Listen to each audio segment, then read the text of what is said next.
Сегодня в Ингушетию с рабочей поездкой прибыл заместитель министра экономического развития России Сергей Назаров. В планах посещения крупных промышленных и туристических объектов региона. Начали с Джейрахского района. Гостю показали простаивающее предприятие «Кавдоламид» в Джейрахе. Власти будут его реорганизовывать. На его месте планируют реализовать масштабный проект индустриального парка. Его строительство по планам начнут в 2025 году и завершат в 2027. Третья локация – еще одна площадка будущего. Проект всесезонного туристско-рекреационного курорта Арамхи. Проект заложен на 2025-2029 годы. Сергею Назарову рассказали о перспективах прорывных проектов, которые выведут туристический и экономический потенциал региона на новый уровень.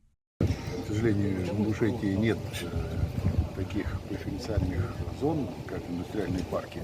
И исходя из востребованности, вот сейчас мы договорились, что оценить сейчас необходимые потребности по созданию индустриального парка в части инфраструктуры с пониманием того, кто из резидентов там готов размещаться, немаловажный фактор.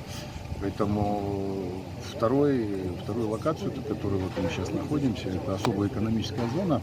Она давно создана, к сожалению, с точки зрения ее развития, пока все идет в стадии обсуждения.